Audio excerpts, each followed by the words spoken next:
esfuerzo que hacemos para traer este tipo de charlas tiene que ser una continuidad, a la que invito a todos ustedes desde sus espacios, como lo hizo Iván, a traer a aquellos notables, a aquellas personas que por experiencia, por estudio, por conocimiento, puedan traernos un dato distinto a la historia de siempre. Nuestra historia técnica, complementarla con una historia cultural, con una historia científica. Y a eso vamos encaminados en la Semana del Abogado, donde hemos puesto un espacio para lo cultural, un espacio para lo comunicacional y un espacio para lo científico. La idea es empezar a abrir nuestras mentes y empezar a entender la profesión desde otro lado. Entender que nuestro negocio no es solamente llevar juicios, sino que nuestro negocio, como dicen los empresarios, es la justicia y es la organización social. Entonces en eso tenemos que trabajar en forma conjunta y poder cambiar nuestra mentalidad técnica o profesional en una mentalidad abierta, es la que nos va a enriquecer. Por eso también le agradezco a ustedes y bueno, no voy a hablar más porque los aburro, simplemente de nuevo agradecerles y como primer agradecimiento de esta noche darles un fuerte aplauso a los que... Bueno, primero, aunque uno puede pensar que alguien no necesita presentación, siempre es bueno dar una introducción a la persona. Hablamos siempre del reconocido intelectual Sebrelli, pero este reconocimiento no vino de un día para el otro, tuvo etapas, como digo yo. Primero, un joven Sebrelli, ajeno a las universidades y a la academia, tuvo su primer reconocimiento de la élite intelectual del momento por la revista Sur, la famosa revista dirigida por Victoria Ocampo, donde publicó un artículo celeste y colorado, que vamos a hablar en un rato, que sería una propuesta para superar la grieta en ese momento. Y no solamente Sur, también colaboró con Contorno, que sería el Boca River de las revistas intelectuales de la época. Aunque no lo crean, en esa época había Boca y River de revistas culturales en Argentina, dirigida por los hermanos Viñas, ¿no? Los hermanos Viñas, sí. El segundo reconocimiento que tuvo Sebrelli fue el del público, el lector, con un libro Buenos Aires, Vida Cotidiana y Nación, que vendió gran cantidad de ejemplares y se transformó, cosa que suena rara también hoy, en un bestseller, un libro de sociología que rompió con los cánones, tiró, como él dice en un momento, la sociología a la calle, la hizo popular, y a su vez el gran público accedió y le gustó. Luego, en un tiempo llegó el tercer reconocimiento, que hoy estábamos hablando en una charla, que era el de los medios. A partir de la década del 80, los medios lo invitaron. La gente empezó a conocer sus opiniones políticas, filosóficas, en general, por los medios de comunicación. Vino un cuarto reconocimiento, ya más cerca en el tiempo, por el 2000 y algo, que fueron los premios. El más destacado quizás, un premio internacional, Casa de Debate América, es América Debate, sí, no soy bueno con los micrófonos, que implicó que Sebrelli llegara a España, a Francia, sus últimas obras se tradujeron al francés, y es un autor vendido y conocido en España. Finalmente, como todo, llegó el reconocimiento oficial. Al final, último, empezando con su ciudad, Buenos Aires, que lo reconoció como ciudadano ilustre, el Senado con el premio Sarmiento, la Cámara de Diputados con el premio Alberdi y finalmente el premio nacional de ensayo por su obra El malestar de la política. Y ahora, llegando a la cumbre, el reconocimiento del Colegio de Abogados de Morón, que ya no tenés más nada, ya llegaste a lo máximo, Juan, ahora dejá, no sigas. Pero bueno, Celeste y Colorado es un artículo que, corregime, yo creo que busca superar dialécticamente el conflicto histórico, la grieta histórica argentina. De ese artículo que te lanzó, digamos, al mundo, ¿qué reivindicás? ¿Qué decís? ¿Superaste? Era un artículo muy influido por Merleau-Ponty en esa época, un libro Humanismo y Terror. Era la superación en ese momento del peronismo y del antiperonismo. Pero yo no sé si la argumentación estaba muy bien, pero yo no sé si hoy volvería a decir exactamente lo mismo. Hay un dilema no resuelto, como todos los dilemas, un dilema político sobre todo, que es el dilema de la tolerancia o del diálogo entre posiciones opuestas. Celeste y Colorado, de las dos posiciones opuestas. una era el idealismo moral y otra el realismo político. En ese sentido, yo sigo considerando de que debe haber una transición entre el idealismo político y el realismo social.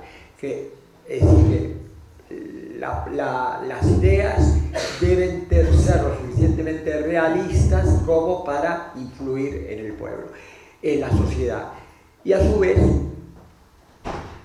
no hay ninguna posibilidad de hacer ninguna acción política si no se tiene ideas. Es un poco la antinomia de Max Weber entre la política de la responsabilidad y la política de la convicción. Hay que tener convicciones, pero al mismo tiempo hay que ver si esas convicciones pueden realizarse y cuáles son los resultados que a veces son en contra de esa misma convicción. Y poco el ejemplo, el dilema que yo quería decir con respecto a este tema, y es que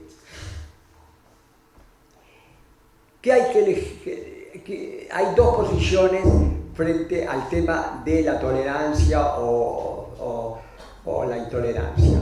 Hay dos posiciones. Una que considera que hay que ser tolerante con los intolerantes y otra que considera que hay que ser intolerante con los intolerantes.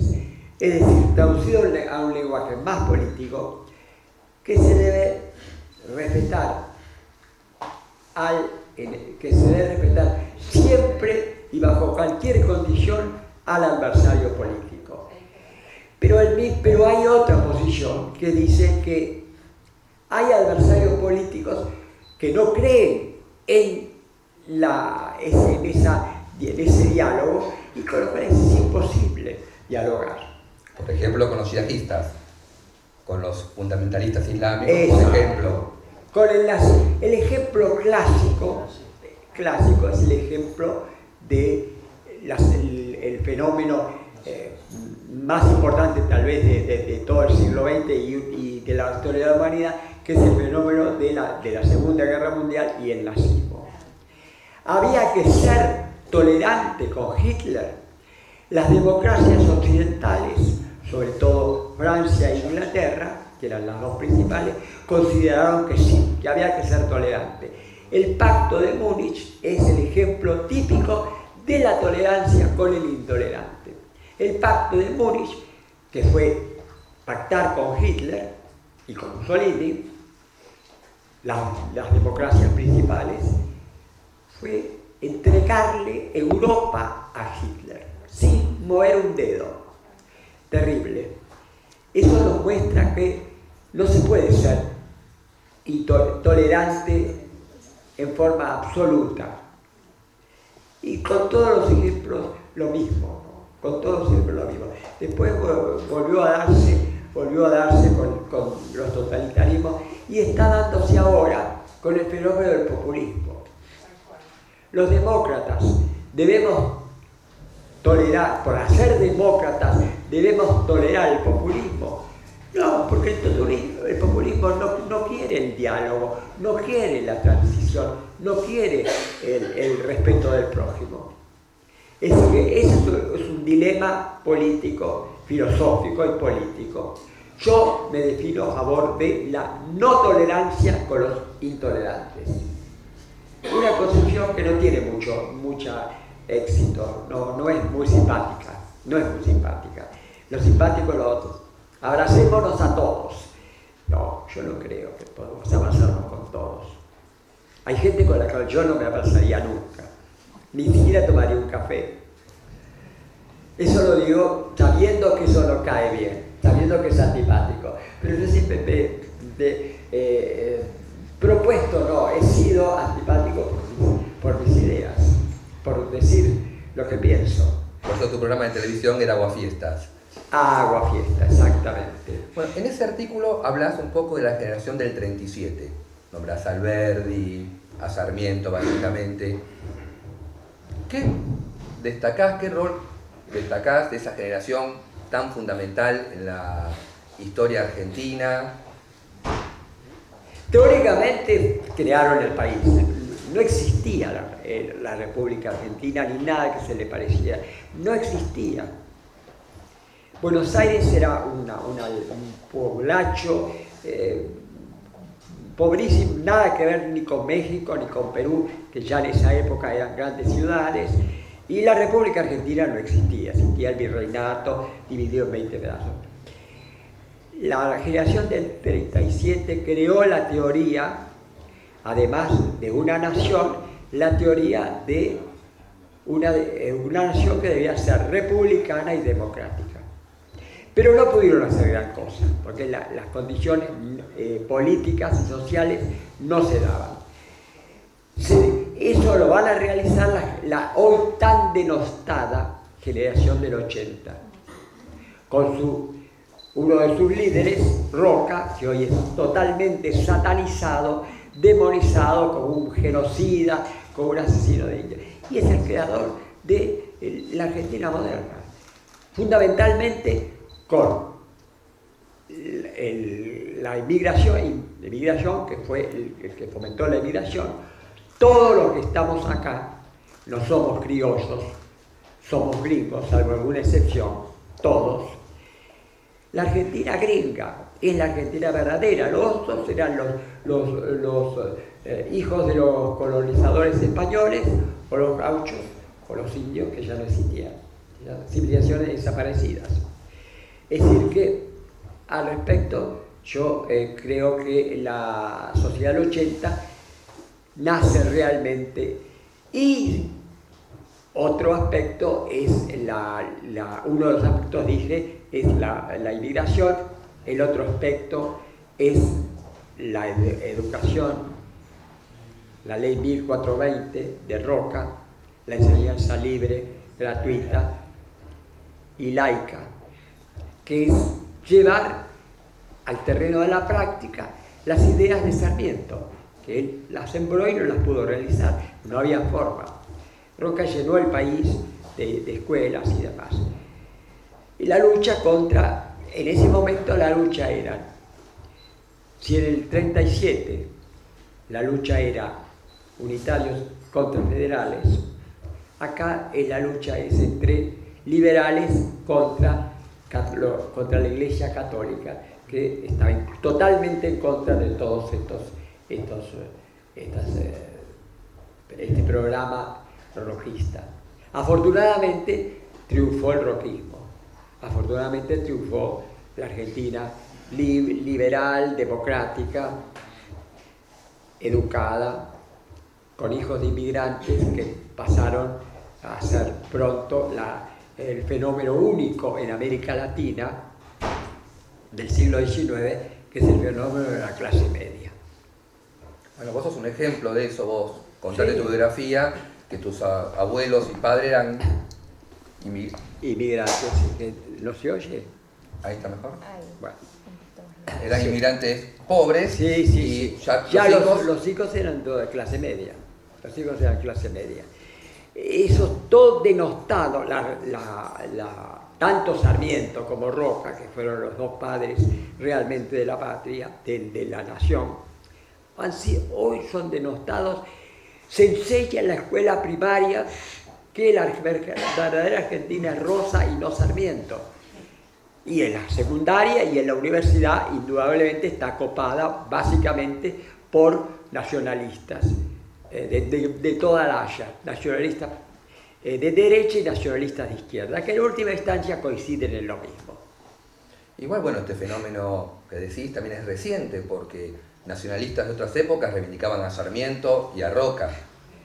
No, Sarmiento.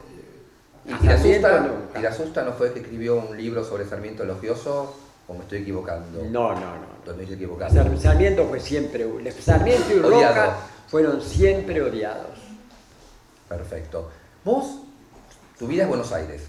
Naciste en Buenos Aires, viviste siempre en Buenos Aires. ¿Qué podés, ya que vos escribiste Buenos Aires vida cotidiana, pero después escribiste Buenos Aires ciudad en crisis? ¿Qué extrañás de la vieja Buenos Aires y qué decís es mejor ahora?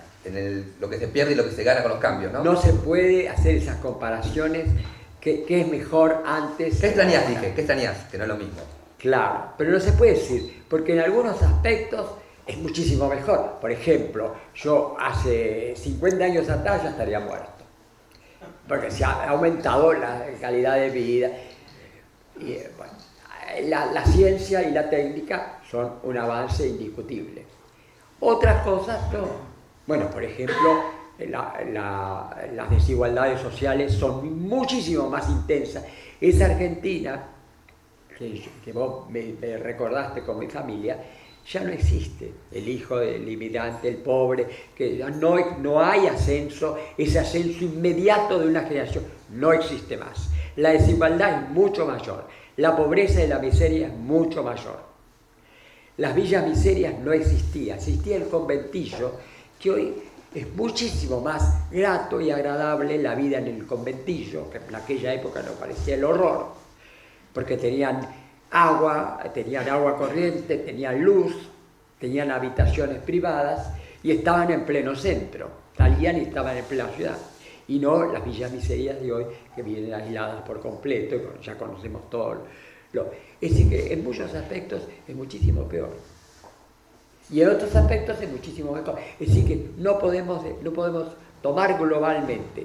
El mundo actual también tiene esas contradicciones. El mundo actual, indudablemente que la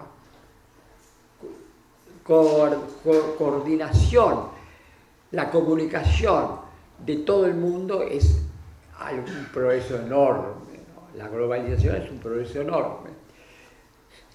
Dificulta las guerras y demás. Pero al mismo tiempo, esa globalización es inconclusa, porque hay una globalización con respecto a la técnica, con respecto a la ciencia, pero no hay y con respecto a las finanzas, a la economía, sobre todo a la economía financiera, que no corresponde con la política. La política sigue siendo nacional. Por lo tanto, pierde todos los países frente al mercado, van a perder. Porque el mercado es global y los estados son nacionales. ¿Por qué fracasaron los populismos y fracasaron también los liberalismos? Porque no pueden controlar el mercado, no pueden. Es decir, que yo creo que el único avance posible hoy, es inútil que sigamos hablando de la igualdad y de la soberanía y todo eso no es realizable, no es realizable. Lo único por lo que debemos luchar es por la globalización de la política, la globalización de la democracia. Si no, no hay otra. Todos los grandes males del mundo actual son males universales. Desde la mafia, de las drogas, hasta la naturaleza, el deterioro de la naturaleza, eso no lo puede solucionar ningún país. Y de la economía, obviamente, una economía que es manejada con apretar un botón y todos los capitales se van de un país si no conviene el gobierno. La Argentina es buen ejemplo de ello, ¿no? Es decir, que no podemos hablar demasiado de superemos la crisis, no la vamos a superar. El último libro de Zygmunt Bauman, autor que recomiendo, que no me acuerdo ahora cómo se llama, el estado... Algo líquido seguro. Sí, algo líquido seguro. Bueno, no recuerdo el libro, pero es el último libro de Bauman. Bauman dijo, el mundo está en crisis. Hay que acostumbrarse a ella porque va a durar, va a permanecer. Y lo mismo diría del país. Estamos en crisis, va a durar porque no hay soluciones. No hay soluciones al tema económico en este caso. Al tema económico no hay soluciones. Ya vemos que estamos durante todo el siglo XX, pasamos de unas euforias totalmente ilusorias que duran 4 o 5, cada 5 años, cada lustro, hay una crisis económica que derriba todo lo que se había construido y volvemos a empezar. Y no hay salida a eso. La única salida es vincularnos al mundo, que el mundo se vincule. Y vos hablás de globalizar la política. Sabemos que, qué sé yo, 1/3 de la humanidad vive bajo regímenes autoritarios como mínimo. Ese es el principal problema. Bien. Otro problema. Primero la globalización y segunda la lucha contra los autoritarismos. En el mundo entero, hoy, siglo XXI, las democracias son una ínfima minoría. Si vemos un mapa del globo pintado en colores, como a veces publican los diarios, y vemos que las democracias son pocas. Y aún las democracias más arraigadas, que eran las de Europa Occidental, Francia e Inglaterra, eran los dos grandes lumbreras, y otros países, aún ahí las democracias están en declinación. Vemos Inglaterra con el Brexit, Francia con los permanentes, las permanentes, París ya no es más una fiesta, hoy es uno ve un noticioso de París y parece que estuviéramos en Buenos Aires con permanentes, con terrorismos y permanentes guerras. Es decir que no hay solución, ni en los países más avanzados. No podemos pretender, entonces, ¿qué tenemos que hacer? Y siempre elegir entre aquello que esté más cerca de esta globalización, que no va a ser para mañana, de esta universalidad, de esta globalización que nos saque del encierro. Lamentablemente, vuelvo a repetir, en Europa, que era lo más avanzado, la Unión Europea fue lo más avanzado, lo que más se acercaba a eso, aunque no los fracasos que tuvo no fueron por la globalización, sino por la falta de globalización. Primero porque no abarcó al mundo y segundo porque finalmente era una unión de naciones. Y las naciones siguieron predominando sus propios intereses a los de la Unión Europea, hasta terminar viendo a Bruselas como un enemigo. Es decir que esa me parece que es la única solución no de la Argentina, sino del mundo. En la Argentina, a la Argentina le va a ir como le va al mundo. En este momento, crisis económica, porque devaluación del dólar es en todo el país, es en todo el mundo. Porque la política de Trump, nacionalista, proteccionista, va en contra de todo lo que yo estoy diciendo.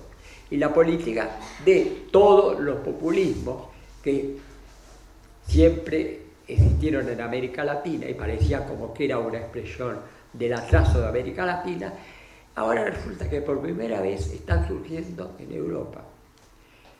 Por segunda. Bueno, claro, el fascismo, Segunda vez. Por segunda, tenés razón, sí. Estamos pareciéndonos mucho, comienzo de estas primeras décadas del siglo XXI a las primeras décadas del siglo XX. Decadencia de las democracias y su ascenso de los fascismos. Hoy no se llaman fascismos, se llaman populismos. Son lo mismo, son exactamente lo mismo. Ya han sido descritos, cuando creen que populismo es una metáfora o es algo, antes se creía que el populismo era exclusivamente de la Argentina con el peronismo, bueno, ahora se cree que es latinoamericano, no, es del mundo.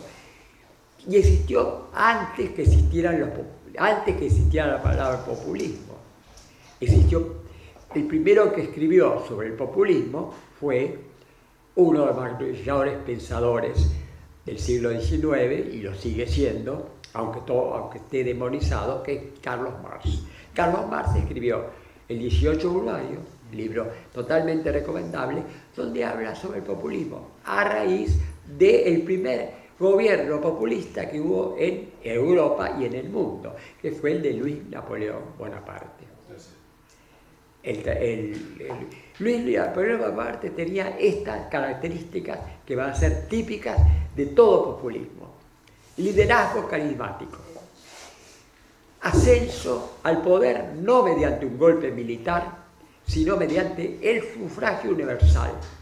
Luis Napoleón Bonaparte subió con la mayoría de los votos del pueblo francés, especialmente de los obreros y de los campesinos, de las clases pobres. Típico, y después se convirtió en un líder carismático y que hizo asistencia social, pero al mismo tiempo liquidó todas las libertades, todas las posibilidades de progreso. Después, algo parecido ocurre con Bismarck, a quien Marx no conoció, pero ese fue el primer. Marx hablaba de bonapartismo, por referirse a Luis Napoleón. Y los primeros estudios que se hicieron acá sobre el peronismo también hablaban de bonapartismo. Abelardo Ramos, ¿no? Abelardo Ramos. Y nuestra ex vicepresidenta y actual candidata a vicepresidenta, que le gusta hacerse la culta, habló una vez de bonapartismo. Y habló de bonapartismo como si fuera, y habló de Napoleón Bonaparte, no era nada que ver. El bonapartismo se refiere a Luis Bonaparte, que es el sobrino de Napoleón Bonaparte, En fin, esta es una anécdota de color local que a lo mejor a algunos no les gusta mucho. Vos atribuís la famosa crisis de los años dorados, de posguerra, digamos, del estado de bienestar, en Europa principalmente, pero también en Europa, en Estados Unidos y América Latina, a la Argentina, a la falta de globalización o al fracaso de un Estado demasiado intervencionista. Bueno, son dos cosas distintas. El fracaso de la democracia dio pie, lo está dando ahora y lo dio también en el siglo XX. El fracaso del ascenso del fascismo y del nazismo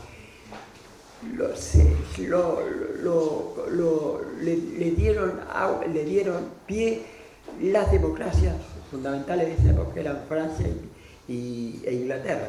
Vuelvo a repetir el caso de Hitler con el Pacto de Múnich. Le entregaron a Checoslovaquia, primero le entregaron a España, la República Española se la entregaron, mientras los alemanes y los italianos colaboraban abiertamente con los fascistas, los democracias miraron para otro lado. Y segundo término, el Pacto de Múnich, pactar con Hitler para apaciguar y para no ver la guerra. Consecuencia, una guerra espantosa, horrible, la más espantosa de todas, que hundió a Europa durante algunos años. Y ahora es lo mismo. El fracaso de las democracias nos está llevando, de Europa nos está llevando a eso, nos está llevando a una vuelta al fascismo. Es decir, que hay que aferrarse aún a democracias débiles, vacilantes y hasta sucias, pero es preferible eso, hay que aferrarse a eso, porque lo contrario nos va a llevar a cosas peores, no iguales, pero cosas tan horrorosas como fue la Segunda Guerra Mundial y el auge del fascismo y después del estalinismo. Vos nunca fuiste militante político, no. Aunque sos apasionado de la política. Vos siempre hablás de distinguís el rol del intelectual del político. ¿Cómo? No, pero yo soy intelectual comprometido. El concepto que creó Sartre, el primer Sartre, y después Sartre lo traicionó porque él sí terminó siendo un militante, pero ya de viejo. Hay que apoyar las buenas causas. Lo que no hay que hacer es militar en un partido, porque militando en un partido uno se coarta. El militante no puede decir siempre la verdad, porque no puede señalar los errores del propio partido. El intelectual debe estar por encima, pero siempre apoyar a lo que considera que es lo menos malo, por lo menos. ¿Y cómo ves que tantos intelectuales destacados, Sartre, por decir uno, pero podemos nombrar de todo tipo, hayan apoyado los peores regímenes que existieron? No. Sartre en sus últimos años, cuando estaba mentalmente enfermo. Eso hay que recordar. La gente no lo sabe. Sartre, por abuso de drogas y de alcohol, terminó sus últimos años, a pesar de que no era tan viejo, era mucho más joven de lo que soy yo ahora, terminó muy mal y terminó en manos de un joven maoísta loquito, un loco maoísta, como era cierta juventud francesa de esa época, que lo llevó a hacer las peores declaraciones. No, pero en general, Sartre, por decir algo, pero en general, Foucault, Heidegger, bueno, la cantidad de intelectuales que apoyaron a regímenes horripilantes. Horripilantes. Foucault, ídolo de la juventud aún hoy, apoyó a Khomeini, que es lo último que puede haber. El apoyo actual de todas las izquierdas, sin excepción, a los regímenes islámicos, por ejemplo, eso demuestra que, y a los regímenes populistas ni digamos, ¿no? Eso demuestra que hoy ya no existe izquierda y derecha. Sí, como sustantivo no existe izquierda y derecha, sí como adjetivo. Yo puedo hablar de un liberalismo de izquierda o de un liberalismo de derecha de acuerdo a dónde se corra más. Un liberalismo, por ejemplo, de izquierda estaría a favor de la abolición de la penalidad del aborto. Y un liberalismo de derecha no. Pero como izquierda y derecha como sustantivos se terminaron, yo diría que después de la Segunda Guerra Mundial ya no se pudo hablar, todo se mezcla completamente. Y digamos en la Argentina, pensemos en la Argentina, que el Partido Comunista apoyó a Videla abiertamente y que el Partido Comunista Maoísta apoyó a Isabel Perón y a López Rega. Eso ya está una prueba de lo que es la izquierda, esa es la historia de la izquierda argentina. Y ahora apoya a Venezuela, apoya a Irán, apoya a Cuba. Entonces, ¿qué podemos esperar de esa izquierda? Cuando hablamos recién de Heidegger y de Foucault, o un libro que te centraste que sería El olvido de la razón. Sí, es uno de los temas también. Y el malestar de la política, los dos libros. Sí. ¿Podés explicar un poco el concepto de racionalismo y racionalismo, tu postura, hablar un poquito de ese libro tan interesante? Bueno, la postura racional. Yo defiendo totalmente la ilustración, la tradición de la ilustración, del racionalismo. Hoy tampoco está en boga. Claro, todo esto, errores garrafales de la política, salen de una concepción emocionalista y no racional. Hoy la razón no está de moda entre los pensadores y los filósofos. No digo ya entre el pueblo analfabeto, no estoy haciendo una cuestión elitista, porque todos, no nos olvidemos que Heidegger y Heisenberg, premio Nobel de Física, apoyaron a Hitler. Y que, bueno, ya lo dije anteriormente, Foucault apoyó a Khomeini. Y que toda la izquierda actual, todo lo que se llama izquierda actual, pseudo-trotskista, todos apoyan a los regímenes de Venezuela, por ejemplo, y de Irán, y de Cuba. Entonces ya la cosa está muy mezclada. Yo creo que actualmente deben ser sustituidos.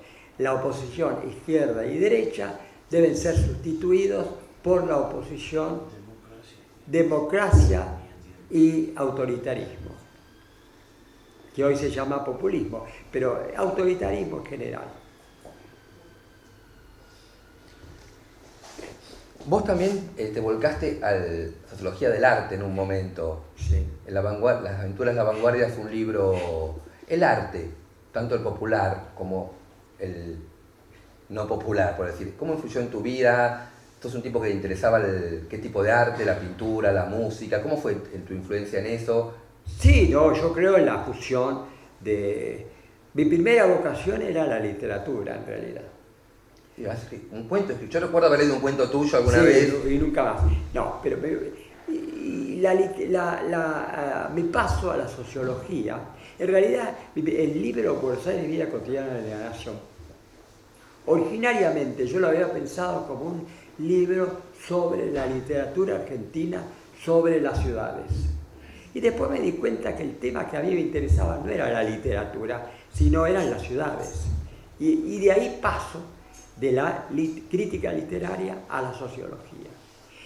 Pero las fuentes, cualquiera que ojee el libro se va a dar cuenta que la mayor parte de las fuentes están en las novelas argentinas. ¿Por qué están en las novelas argentinas? Porque sociología de la ciudad no existía. Cuando yo escribo el libro, no existía ni siquiera en Buenos Aires la carrera de sociología. Y sociología urbana ni siquiera era una disciplina. Se dio por primera vez en una escuela, la escuela de Chicago, que era un grupo de sociólogos que habían hecho una sociología de la ciudad, pero una cosa muy aislada. Sus libros ni siquiera fueron traducidos nunca al castellano, era muy poco. Y la mayor parte de las fuentes eran literarias. Por ejemplo, supongo que entonces Proust, y fue una inspiración tuya, porque era una novela sociológica y filosófica. No, y novelas, y a ver, aparte novelas no tan grandes, novelas mediocres argentinas, pero donde aparecía la ciudad. Por ejemplo, Silvina Burri, que es una novelista mediocre, pero pinta las clases sociales en Buenos Aires, y no había ningún libro de sociología que describiera eso. Es decir, que están muy fusionadas. Y después de la sociología paso a la filosofía, porque la sociología hay que interpretar a la sociología desde el punto de vista del ser humano. Las sociedades están compuestas por seres humanos. ¿Quiénes estudian los seres humanos? La filosofía. ¿Y la filosofía siempre te acercaste a través de Sartre o tuviste otros maestros? Bueno, justamente Sartre también es el que fusiona literatura con sociología y con filosofía, justamente. Exactamente, sí. ¿Y llegaste a Hegel por Sartre? ¿Cómo fue tu llegada a Hegel? No, sí. Sartre está en la puerta de primero de Marx, y después de Marx paso a Hegel. Tu libro Vacilar de las cosas es un libro que te centraste en lo que sería el hegelomarxismo, Sí, y es una versión muy original de Marx. Sí. Es decir, un poco porque creo que... Marx no tiene nada que ver con los marxistas actuales. Los marxistas actuales son populistas, nacionalistas fundamentalmente, y Marx todo lo contrario, era antinacionalista. Totalmente. Él consideraba, por ejemplo, que el imperialismo inglés en la India había sido positivo para la India, porque había destruido las costumbres más espantosas, como la quema de viudas, por ejemplo, en la India. Y había traído la modernidad a la India, las industrias y demás. Por eso que Nehru, contrariamente a Gandhi, que era un reaccionario, Nehru era realmente la India moderna, se le debe a Nehru y no a Gandhi, siempre agradeció a los ingleses el haberles dado la modernidad. Y tanto Nehru como el propio Gandhi estudiaron en Londres, no estudiaron en la India, estudiaron en Londres. Es decir que ese es el Marx que yo reivindico, el Marx modernista, el Marx que dice, no hace falta buscar demasiado, porque los libros de Marx son interminables, larguísimos y difíciles. Lean el Manifiesto Comunista, que son 3 páginas. La primera parte es el canto. Hay un elogio total al capitalismo como el sistema que nos lleva hacia adelante. Después va a venir el socialismo, pero primero tiene que venir el capitalismo, que es el que desarrolla la economía. Esa primera página, la primera mitad del manifiesto, no ha perdido ninguna actualidad. Yo soy Marx y antimarxista. Antimarxista contra los marxistas del siglo XX. Como uno dice, marxiano, digamos, un Marxiano, estudioso de Marx, pero no sé. Cuando Chávez se llama marxista, yo no puedo decir. Chávez se llamó marxista. Sí.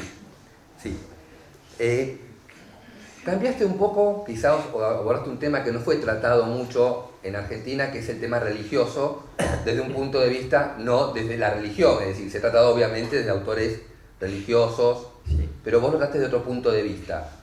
¿Qué te llevó y qué conclusiones sacaste de tu investigación sobre un tema que no era lo habitual en vos? No, bueno, lo habitual sí era, porque la religión nunca estuvo separada de la política. Y ya lo dije, lo anticipé, que la Argentina moderna surge de la lucha de Roca contra la Iglesia. Fue una verdadera lucha, hasta se quemaron templos. Lo excomulgaron a Roca, ¿no? Sí, tuvo que expulsar a los nuncios papales. Sí. Es decir, que fue una verdadera lucha, ¿no? Y ahí surge la Argentina moderna, que sale de la enseñanza laica, no de otra cosa. Y el retroceso a partir de 1943, cuando la Argentina retrocede por las dictaduras militares y por el peronismo, del 43 al 83, la Iglesia vuelve a tomar la prioridad, enseñanza religiosa y demás, en las costumbres, en la exaltación de lo tradicional. ¿Vos coincidís con Weber en la importancia del protestantismo en el desarrollo capitalista o qué postura tenés con eso? ¿O pensás que no es un tema...? No es un tema fundamental, pero es un tema evidentemente que los países católicos, donde el protestantismo también es retrógrado porque finalmente es una religión con el fanatismo y de cualquiera. Pero el protestantismo crea con el libre examen de la Biblia, abre las puertas a la libertad de pensamiento. Eso es fundamental, libertad de pensamiento. En la Iglesia no hay, además, en el protestantismo no hay un papa que imponga los dogmas, y entonces permitió que de ahí surgiera el liberalismo democrático. Y en los países católicos no.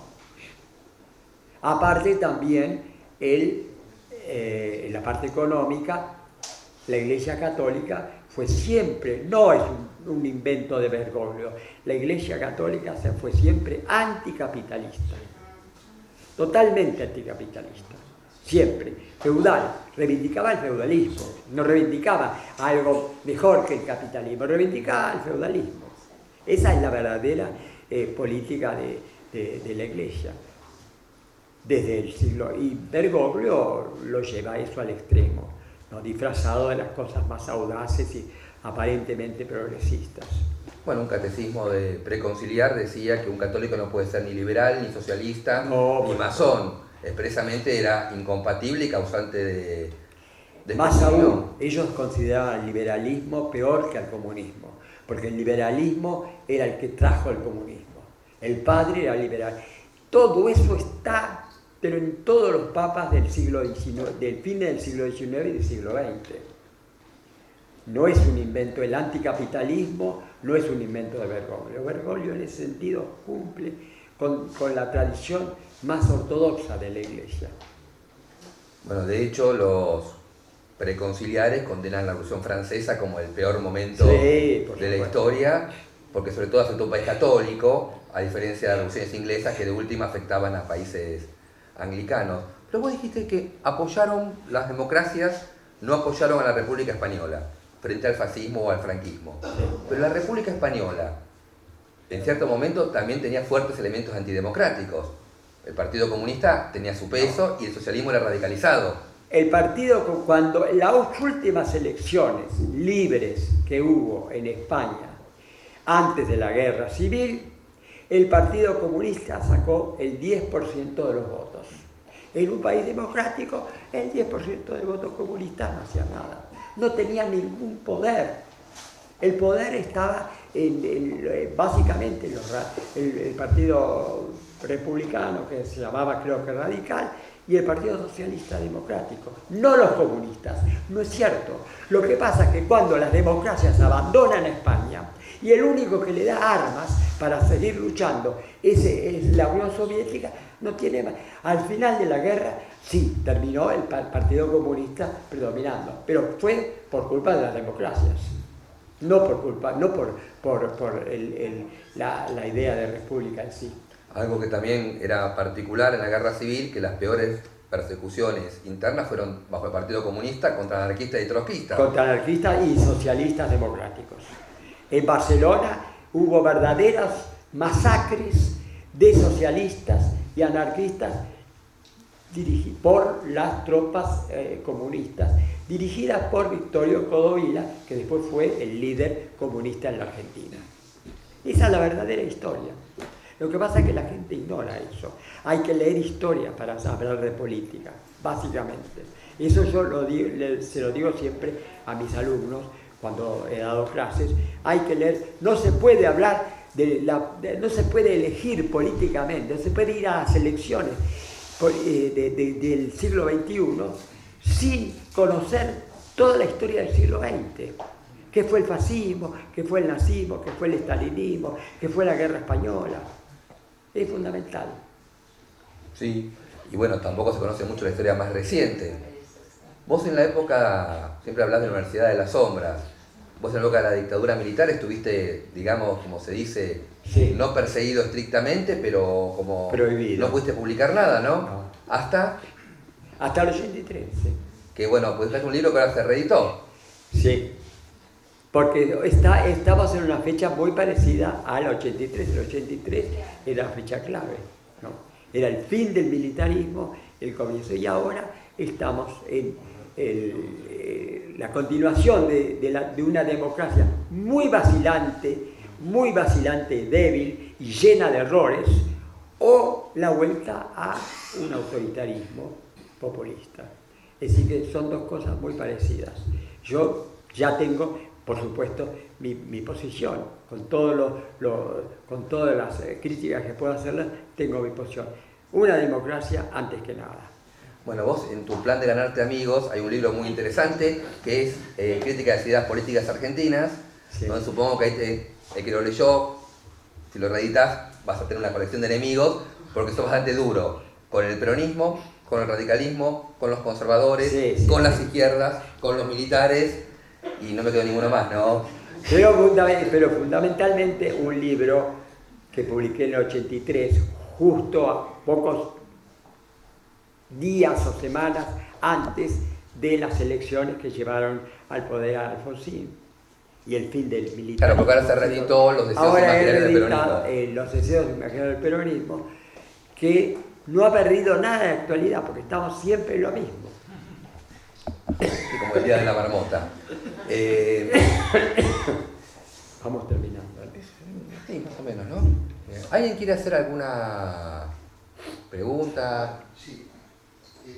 Sí, bueno, José fue muy claro con el tema de los autoritarismos, ¿no? Casi cualquier cosa que mantenga, aunque sea débilmente en pie la democracia, es mejor dejarse tentar por las promesas o, si interpreto bien, beneficios inmediatos materiales que a veces ofrece el autoritarismo para justificar su poder.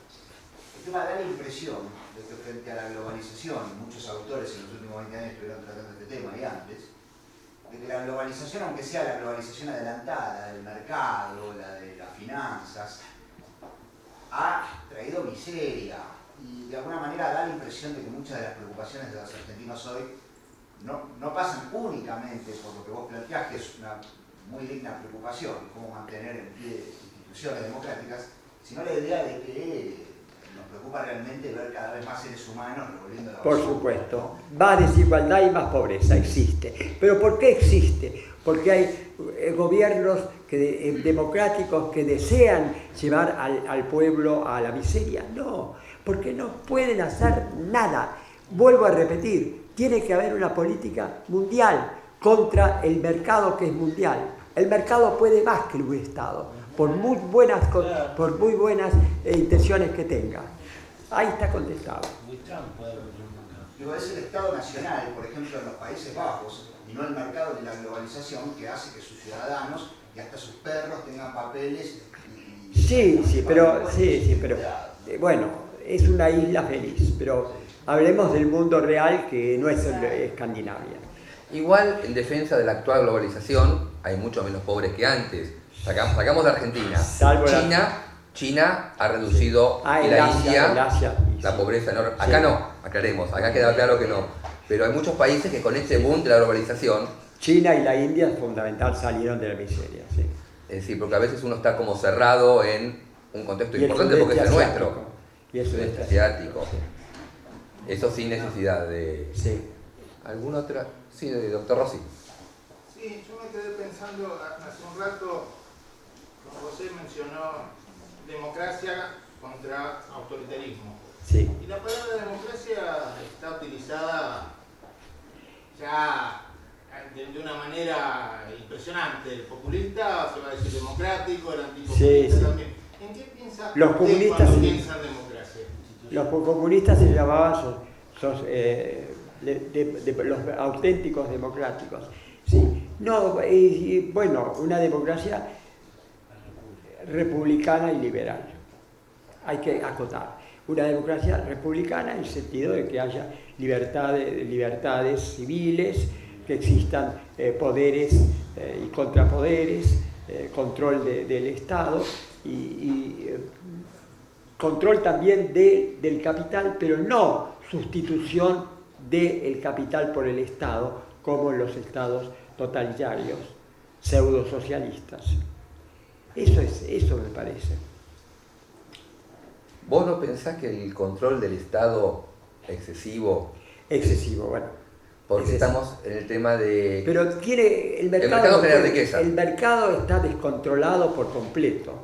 Y no le importa nada, absolutamente nada del bienestar de la sociedad. Le importa únicamente la ganancia. No puede dominar eso, claro. No puede dominar eso solo, porque lleva, ya vemos, a la crisis del 30, que después provocó el auge del fascismo y del estalinismo, y ahora también. Ahora está ganando en todas partes, porque no,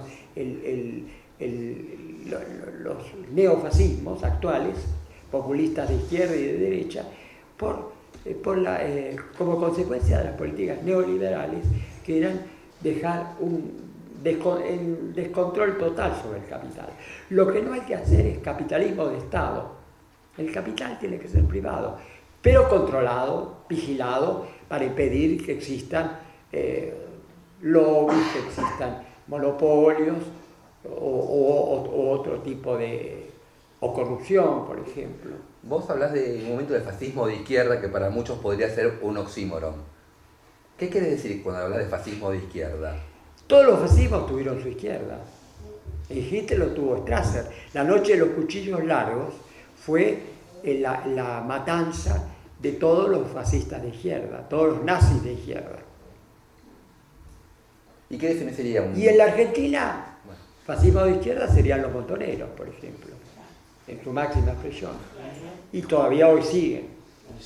No ya como guerrilleros, pero bajo otros nombres. Y pero para tener una idea de tu concepto, ¿qué diferenciaría un fascista de derecha a un fascista de izquierda? ¿El discurso o algo más? Porque El discurso es fundamental. yo lo veo a Chávez, por ejemplo, y a mí me parece un fascista común y silvestre. ¿Por qué diría que es de izquierda? Chávez decía que sus maestros eran Jesucristo y Marx. Lo decía abiertamente. Y todas las izquierdas lo siguen. Porque no hay nombraba un izquierdista que hable en contra de Chávez. Algún trotskista nada más.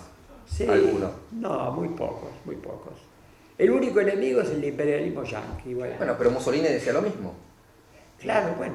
Y no era un fascista a secas, no un fascista de izquierda. ¿Qué decía? La plutocracia británica, Sí. lo mismo que podría decir cualquier populista. El fascismo como que tiene una concepción bastante similar, pero creo que es el tema del discurso, Bueno, la imagen. Es un matiz. Como dije antes, izquierda y derecha como sustantivo no existe. Como adjetivo sí. ¿Y vos ves el riesgo que se reedite, como dijiste bien, estamos algo parecido a la década del 20, 30? Sí. Marx decía que la historia se repite como una farsa después. ¿Vos pensás que puede haber un riesgo alto de nazismo o fascismo o puede haber fenómenos moderados? No, mira, yo lo primero no creo en las profecías. No creo en ningún tipo yo hablo de las tendencias actuales. ¿A dónde va el mundo? Sí, eso sí. Pero, ¿qué es lo que va a pasar? No, eso me niego, no es una ciencia. La futurología no es una ciencia. No podemos saber ni lo que va a pasar el domingo, porque siempre las encuestas se han equivocado, siempre acá y en otros países. Nadie daba como ganador a Trump, por ejemplo, nadie. Hubo el ejemplo clásico, fue el ejemplo del presidente de Norteamérica, creo que, ¿quién era? Truman, los diarios ya tenían impresa la primera hoja con el triunfo del candidato opositor a Truman. Bueno, En Estados Unidos, donde las encuestas debían ser mucho más sofisticadas tal vez que acá. No, eso no sabemos absolutamente, porque está lo imprevisible, los cisnes negros que aparecen de pronto, puede surgir cualquier cosa. ¿vos ves a Trump como algo peligroso para la democracia de Estados Unidos o como algo transicional? Depende de la democracia, de la fortaleza que tenga la democracia norteamericana. Porque si en las próximas elecciones puede ganar un demócrata y Norteamérica va a volver a ser lo que ha sido en los últimos años. En esas elecciones ¿No probablemente gane Trump, en Estados Unidos difícil. Y bueno, entonces no sé, o Trump se modera o Trump se radicaliza, pero por eso, ¿para qué va a hablar de cosas que no sabemos qué va a pasar? Es un cambio raro, ¿no? Estados Unidos, Inglaterra con líderes Sí. así. De toda Europa occidental e incluido Estados Unidos. Sí, un cambio peligroso. Estamos viviendo un momento malo de la humanidad. Bueno, como dijo un líder político controvertido, que decía, la historia de la humanidad es una carnicería. Nunca hubo un momento muy bueno, digamos, de la historia de la humanidad. Sí. ¿Alguna otra? Yo quisiera después al final pedirle un favor a Juan José, porque yo tengo el ejemplar de los deseos imaginarios del peronismo del 83 y tengo el último ejemplar. El 83 lo tengo firmado por él porque perteneció a mis padres y ahora quisiera que me hicieras el gran favor de firmarme la última sesión. ¿Cómo no? Encantado. Encantado. Sí. ¿Alguna otra? Sí. Usted plantea que la salida a los problemas que se tienen en los países tiene que ver con el internacionalismo. Y Sí. los últimos movimientos internacionalistas a mediados del siglo pasado empezaron a caer y hoy casi yo al menos no los veo. Y veo que a su vez cuando hay planteos van más a la gestión a nivel nacional, ¿no? Que a cuestiones ideológicas y hacia dónde queremos dirigirnos. Y no veo ese volumen de pensamiento a nivel internacional. Claro, lo que pasa es que yo no hablo de internacionalización, hablo de transnacionalización. Tiene que haber, por ejemplo, hay algunos esbozos, parece una utopía total, pero no lo es tanto. El penal, ¿cómo se llama? La Corte Penal. La Corte Penal Internacional no pertenece a ninguna nación. La prueba está que juzgaron a un dictador chileno en Londres. Es decir, eso es lo que hace falta. Encima de las naciones están perimidas, como fue un periodo histórico favorable para destruir, para pasar del feudalismo. Ya hoy nos hizo un estorbo total el Estado Nacional, un estorbo total. Está cayendo. En todas partes. Pero, claro, la crisis de la Unión Europea es bastante mala noticia para los que proponen un parlamento mundial, cortes mundiales, porque era el mejor modelo, digamos. Claro. Hasta hace 5 años uno decía el modelo de la Unión Europea y ahora uno dice... Pero la Unión Europea fue incompleta, porque sigue siendo una unión de naciones. Sí. Lo que debe ser es un organismo transnacional. Digamos, como Estados Unidos tenía que haber sido, que Estados Unidos en el fondo fue Claro. una nación de naciones. Sí. Bueno, eso todavía no existe. Es una utopía. Y bueno, también parecía una utopía si yo hubiera dicho en el siglo pasado que Francia e Inglaterra y Alemania, dos países enemigos que habían pasado por 3 guerras a muerte, se odiaban, todo el pueblo odiaba, no odiaban más que nada los franceses a los alemanes y los alemanes a los franceses, que iban a terminar destruyendo su propia moneda para tener una moneda en común. Y de hecho es una locura. Existió. Sí, bueno, para ser optimistas, en Europa no hay guerras desde la Segunda Guerra Y Mundial. no hay guerras desde que existen las naciones. Y de hecho no hay tantas guerras últimamente, si lo analizamos comparado con otras épocas. Pequeñas guerrillas. Pequeñas, ¿no? Comparado... Pequeñas guerrillas. Hay otro tipo de guerras virtuales. Y, el terrorismo es una forma de guerra. Comparado con la Primera, Segunda, las guerras napoleónicas. Nada que ver. Ese conflicto es en otro. para ser un poquito más, no tan negativos. No, no, por supuesto. Pero no se debe comparar, nunca decir que es mejor y que es peor, porque el mundo es tan complejo y con tantos factores que siempre tenés que sacar una cosa, separar una cosa de otra. Yo hoy soy más optimista, yo prefiero vivir ahora y no en la época de las guerras, al menos no me reclutan para ir a pelear a un lugar extraño. ¿Alguna otra pregunta? Sí, una pregunta. ¿Qué serían, según su criterio, las herramientas que debería tener un intelectual para influir en la sociedad política y en la sociedad civil?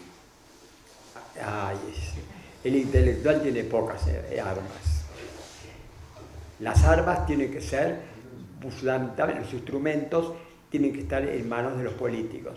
Y los intelectuales inspirar a los políticos. Básicamente eso. Yo creo que el otro día estuve en una reunión con el presidente de Colombia, no sé quién es, ni qué ideas tendrá. Iván Duque. Pero sí, pero dijo una cosa muy buena. Los gobiernos actuales no deben ser ni de izquierda, no son ni de izquierda ni de derecha, son pedagogos o demagogos. Yo creo que los políticos deben estar con el pueblo, pero no atrás del pueblo como están hoy, que están mirando las encuestas a ver qué piensa hoy la gente y la gente piensa hoy una cosa y mañana otra, o no piensa nada. Tiene que estar adelante, cerca de la gente, pero adelante, dirigiéndolos, guiándolos. Es decir, siendo pedagogo, como dijo el colombiano. En ese orden de ideas, hay una situación políticamente distinta en nuestro país, que es el voto obligatorio, que es una situación que no se da en todo el mundo, Sí. que ha sido muy discutida y que tiene que ver con una cuestión sociológica justamente, me parece que principalmente. Nosotros, ¿cuál es su opinión? ¿Nosotros deberíamos abandonar el voto obligatorio? Deberíamos, porque hay una crítica que se hace a justamente, por ejemplo, que haya ganado Trump o que el Brexit se haya producido, se liga principalmente al desinterés de los votantes, de los que podrían haber estado en contra del Brexit, que fueron los que no votaron. Después se leen a la calle y decir, nos equivocamos, no fuimos a votar, bueno, ya no votaron, ya es tarde. ¿Cómo el voto obligatorio es la solución transitoria o quizás haya que hacer esta pedagogía? Es muy ambiguo, es muy ambivalente. Yo no tendría una posición definida. Sí tengo una posición definida con respecto a la baja de edad. Eso me parece, porque me parece que los muy jóvenes no están preparados de ninguna manera. Yo hubiera puesto, al contrario, hubiera subido la edad a 20 años. Aunque parezca reaccionario y todo, yo hubiera subido la edad a 20 años. Los chicos no tienen ni las lecturas, ni la experiencia como para poder votar. Alguien detrás quería hacer una pregunta. Sí. Quería saber si considera que los ciudadanos a las sorpresas en las elecciones son producto de que la gente, en vez de buscar una ideología política, busca un líder carismático. Por acá, en nuestro país. Y las dos cosas. Pero en general hoy las ideologías están muy ligadas a los líderes, muy ligadas a los líderes. Carismáticos de un lado, de derecha, de izquierda o de centro, están siempre individualizados. Bueno, lamentablemente. Vos hablas de democracia, pero democracia sin partidos es difícil. Y hoy hablar de partidos políticos, no digo en Argentina, digo... Están en decadencia, sí, están en decadencia. Bueno, hay que hablar, yo creo, de las coaliciones. El mejor periodo de los últimos años del siglo XX y XXI fueron las coaliciones en Alemania de socialdemócratas y demócratas cristianos. Me pareció excelente. Bueno, también el bipartidismo español en su momento del PSOE y el PP. También fue, es decir, coaliciones. Es decir, tomar la parte más moderna, racional y democrática de la derecha y unirse a la parte más racional, democrática y de izquierda, de hacer un centro. Eso, la coalición, creo que los sistemas de partidos que están en decadencia deben ser sustituidos por sistemas de coaliciones. ¿Alguna otra? Sí.